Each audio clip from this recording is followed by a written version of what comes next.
Pelajari lho Pak Rik. Ya, betul. Pon rasa. Alhamdulillah. Satu aja yang di sini benar. Oh, satu aja. Nggih. Syarat. Nggih, damel syarat. Jadi mungkin ada satu pertanyaan aja. Satu saja. Bukan keluhan. Bukan keluhan. Ini mumpung Gus Bak pada Madhohirul Jamal nih. Iya, Madhohirul Jamal. Sebentar lagi sudah Jalal. Sebentar lagi sudah Madhohirul Jalal. Jadi gak kena ditakoni. Monggo setunggal mawon. Niki. Ya, bagus. Niki ambil. Nggih. Ampun dawa-dawa terus Gus. Ya jagal-jagal ya. Assalamualaikum warahmatullahi wabarakatuh. Saya Fadil, alumni Unisma yang kuliahnya paling lama. Masih di jalanan. Gus, pertama saya muhibin jenengan ngikuti 3 tahun terakhir kayaknya. Sepertinya ketika Mbah Hasyim Asy'ari hadir di tahun 1900-an sampai mendirikan itu kok suasananya sama seperti Gus Baha hadir di tengah-tengah situasi genting Indonesia ini. Saya kira yang memunculkan nama Gus Baha di banyak media online yang saya amati itu malah awalnya dari kelompok bukan kita gitu. Dan itu kami melihat bahwa apakah nanti 1926 dan 2026 satu abad NU, saya kok termasuk orang yang punya apa ya semacam harapan gitu Gus Baha bisa, ya mungkin kalau beliau Mbah Hasyim Rois Akbar, sekarang Rois Am, nanti ada istilah baru lah, tengah-tengah antara Rois Am dan Rois Akbar. Karena setiap satu abad harus ada mujadid dan kami berharap kamu aja tak angkat. Itu yang pertama, artinya mohon maaf Gus. Yang kedua soal saya termasuk orang yang cukup iskal dengan peristiwa Nabi, kalau banyak disebutkan itu kisah Nabi Khidir Khodir yang dari 3 cerita itu hanya satu cerita yang saya masih agak bingung soal di situ anak kecil itu pakai kalimat, kalau di Al-Quran itu pakai qatala, jadi pakai anak kecil itu dibunuh seperti itu. Jadi ada istilah yang apakah memang saat itu ada syariat yang membolehkan atau memang ada sesuatu yang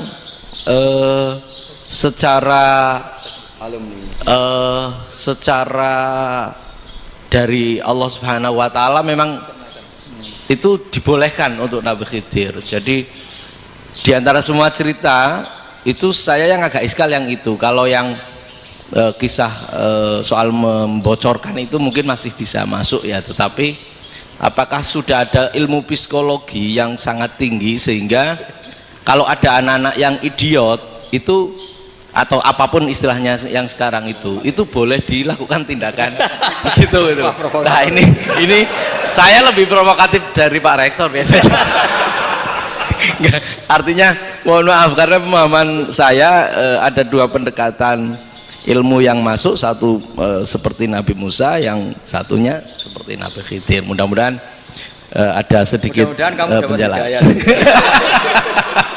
Siap Gus, terima kasih. Dan yang terakhir mudah-mudahan karena Indonesia situasi terakhir saya kira kita ketahui lagi pandemi seperti ini Gus, jadi saya juga ingin pendapat Gus Baha, apakah ini situasi pandemi corona itu Allah sedang Madhohirul Jamal atau Madhohirul Jalal?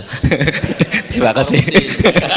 Assalamualaikum warahmatullahi wabarakatuh. Assalamualaikum warahmatullahi wabarakatuh. Monggo langsung mawon Gus. Ini provokatif ini kayak. Loh di situ aja kamu tanya kok terus mirip. Siapa Fadil ya? Fadil. Dari peternakan ya? Peternakan.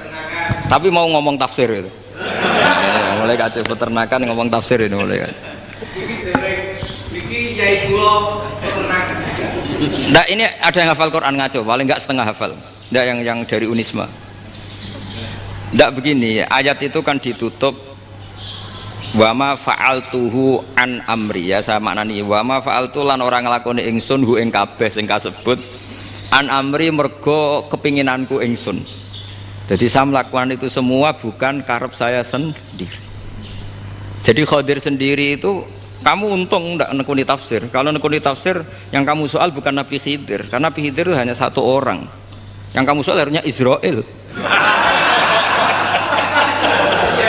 Itu tidak rektor, tidak kiai besar, tidak siapa saja dihabisin itu. Kenapa Israel tidak kamu tegur? Gimana hukumnya qatlul mukmin?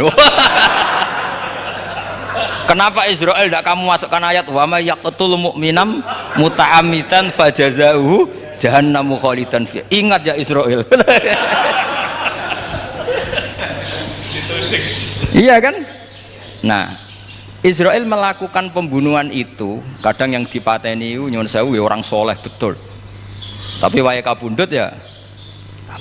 Itu Israel juga tidak atas pilihannya, tapi karena perintah. Nah, Khadir itu bukan nabi syariat, kira-kira mirip kayak Israel, karena beliau bukan nabi syariat.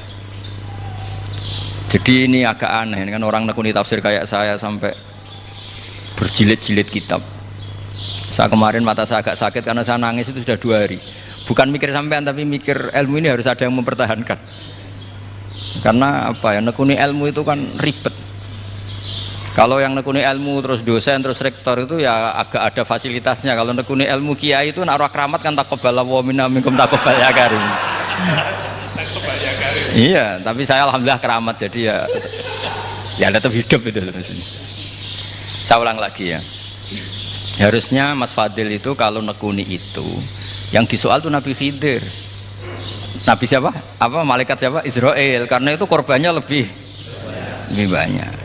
Pertanyaannya, Israel kena enggak oleh aturan ayat wa may yaqtul mu'minam muta'ammidan fajazahu? Kan enggak. Karena semua itu wa ma fa'altuhu an amri. Saya lakukan ini. Mungkin ngaji kamu enggak khatam sih, mau delok fakotalah itu. Itu Nabi Khidir pasti tersinggung, enggak baca belakangnya itu. Ya karena jurusan peternakan itu. Atau salah gurunya yang ngajar. Daripada nyalakan satu orang mendingan 2 ya. Jadi kalau ngaji itu khatam, sehingga ngerti ayat itu kan ditutup wa ma fa'altuhu an amri. Nah, menurut Ibnu Hajar Al-Asqalani yang nyarai Bukhari, dan ketika itu cerita tafsir ayat itu, wa hadza dalilun ala anna Musa afdhali minal Khadir. Justru ayat-ayat itu menunjukkan Musa itu lebih utama ketimbang Nabi Khidir, karena Nabi Khidir monoton melakukan apa saja yang diperintahkan Allah, sementara Musa tetap dengan gugatan syariatnya. Beliau gak terima ada orang main membunuh. Aqtal tanafsan zakiyatan bi ghairi nafs laqad ji'ta syai'an nukra. Nah, sur'atu Musa ila nahyil munkar itu menunjukkan beliau Nabi ulil azmi. Jadi Nabi Musa langsung sikap, wah ini tidak benar kamu, padahal sudah ada perjanjian, kamu tidak boleh bantah. Tapi Nabi Musa lebih ngeboti syariat, lebih memihak syariat, nahi mungkar itu wajib. Justru itu menunjukkan derajatnya Nabi Musa fauqal Khadir. Makanya Nabi Musa tetap gugat, nggak bisa dong, ini nafsan zakiyatan kok kamu bunuh. Maka itu jadi ilmu. Nabi Khidir pada akhirnya nyuwun sewu ya tidak bisa jawab. Makanya beliau menutup wa ma fa'altuhu an amri. Sebenarnya saya sendiri itu ya tidak punya alasan. Jadi kalau Israel kamu tanya, ini gimana ini? Wong melarat mulai cilik, meh sugih mbok pateni. Mbok yo baro ben sempat sugih itu. Ini kuliah paling lama, urung sempat urip penak. Nah itu kan mbok yo mateni wong kira-kira lah, nek wis sempat mapaan sempat. Lho andai kan Israel pakai aturan syariat kan mateni orang kan jadi kira-kira lah. Jadi itu tidak ada hubungannya tadi dengan ilmu yang kamu katakan urusan psikologi, anak itu tetap semuanya haram dibunuh, nggak boleh. Ya jadi tetap, makanya ini pentingnya ngaji khatam itu tadi. Jadi pada akhirnya Nabi Khidir itu ada punya alasan, hanya ngendikan wa ma fa'altuhu an amri. Pada akhirnya yang paling pokok yaitu semua ini saya lakukan, saya sendiri itu tidak tahu karena perintah. Jadi untung kamu nggak nyoal Nabi Israel, kalau nyoal diinjem ribet kan. Ini orang tadi pas seminar Gus Bak ngeritik saya. Wah. Jadi itu pinter kamu, yang kamu soal Nabi Khidir, jadi enggak itu. Ya kalau nyoal Israel resiko tinggi, resiko tinggi. Tapi yang jelas gitu ya, makanya tradisi pesantren seperti ini harus terus, karena yang punya tradisi khatam. Saya tuh kalau ngaji kitab tidak khatam tuh tersiksa, karena tadi kadang-kadang yang depan-depan tuh tidak jawabannya di belakang. Tadi wa ma fa'altuhu an amri dzalika ta'wilu ma lam tasti alaihi sabra. Jadi ya sudah, kira-kira seperti itu. Wajar kamu tidak sabar, wajar kamu tidak itu, memang saya sendiri sebenarnya juga paham itu. Jadi ya, cara bahasa Jawa deh, wajar saya kira paham, wajar aku dhewe ku ya ora paham. Wong aku ya mau nglakoni gitu. Jadi sebetulnya sama-sama ada itu kan. Ini jenenge wa ma fa'altuhu an amri. Dah ya. Ya,